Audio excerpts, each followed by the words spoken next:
What is going on, guys? It's your boy Slick, and today we are back in Tarkov to talk about a new weapon. Now, this weapon's been it's been covered by a couple of people already, but I figured I'd give my take on it. Now, this is nothing other than the PP-19. This is a 9mm version, 9x19mm version of an AK-47 or a 74U. I mean, it's just an AK system. Now, I'm going to tell you a little bit about the gun. I'll show pictures of the hard stats in-game of the gun I'm using compared to the other submachine guns that are chambered in 9x19, the MPX and the MP5. I don't know, I feel like this gun is stronger for some reason. It feels pretty strong. I don't know, it probably isn't, considering it shoots the same exact round. But it feels a little bit stronger than the other two, the MPX and the MP5. But the MP5 and the MPX are way better systems in terms of shooting people, dealing a lot of damage in a short amount of time, and just having a nice submachine gun. This gun doesn't feel like a submachine gun, but it doesn't feel like a rifle. It has a lot of kick and some things that I don't like about it necessarily. For $31,000, you can buy this from Level 2 Proper, I believe. I can buy them now with Level 2 Proper. You can see here the recoil. It is pretty bad, up and to the right, up and to the left. I was watching a stream today, Cleanup Guy, if you know who it is, and the Tarkov devs were in there, and they said that they shot this gun in real life, and they said that the kick is actually pretty real in-game. Now, of course, as you get better with a gun, you're going to progress, and the gun will be more tame to you.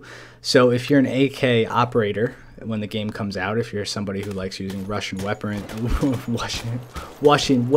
if you like using Russian guns and AKs and stuff, you'll have no issues, I'm sure, getting good with this gun and, you know, figuring out all its tendencies. What are the advantages of this gun over an MP5 or an MPX? It's way cheaper.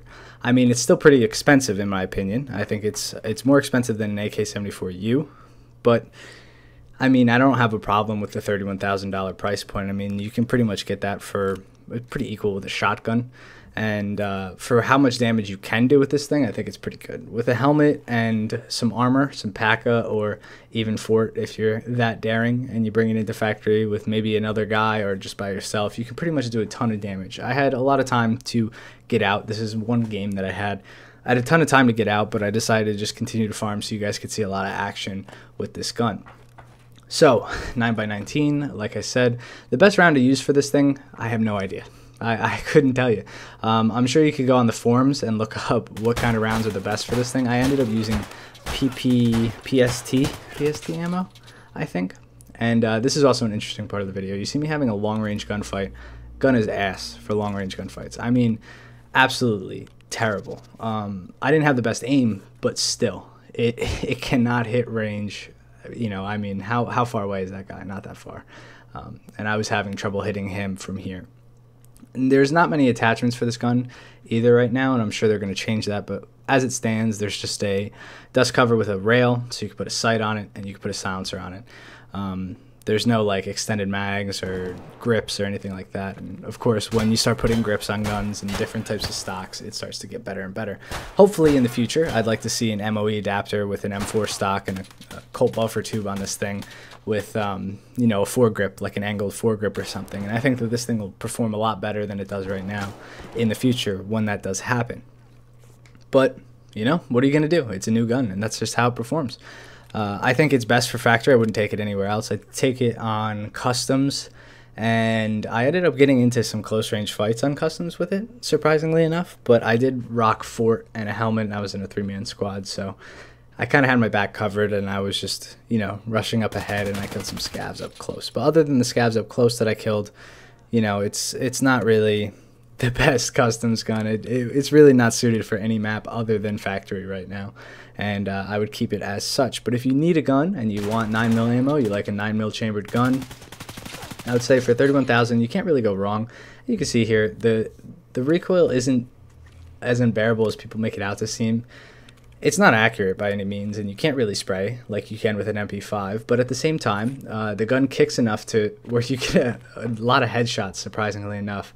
Aimed in or not aimed in, I got a lot of headshots when I was using this thing just because of the recoil that shot it up the body.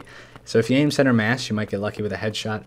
And yeah, that's about it. Obviously, 9x19 isn't the most powerful round in the game, so don't expect, again, that this thing's going to be a high-powered sniper rifle. I think most of you guys watching this just kind of want to see some gameplay on the gun, see if it's worth the 31,000. And in my opinion, if you like the 9x19 submachine guns, you need a good factory gun, and you can't get over the recoil on a 74U, because the recoil is really bad unless you have some grips and stuff on those.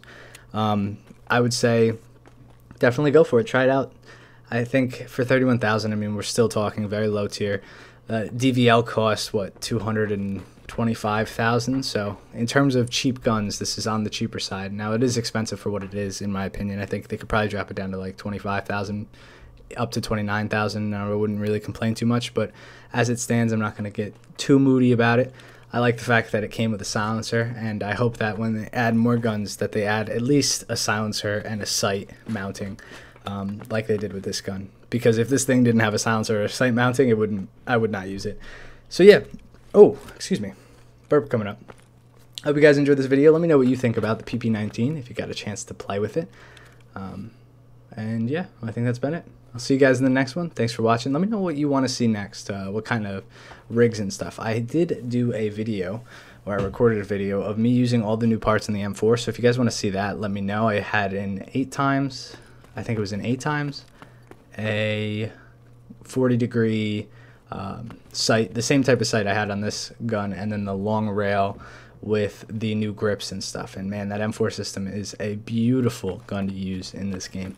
It is laser accurate. They added the drum mags. There was already 60-round mags, but the drum mags are pretty cool just because they look cool. I think that I would rather use a 60-round drum mag than a 60-round quad stack just because of how cool the drum mag looks when you reload it and stuff. But that's just personal preference. Style is key. Look good, play good. Alright, so thank you guys for watching. Enjoy the rest of the gameplay. I'm just going to smoke some more scavs, and then I end up dying. Spoiler alert. I'll see you guys in the next one. Peace.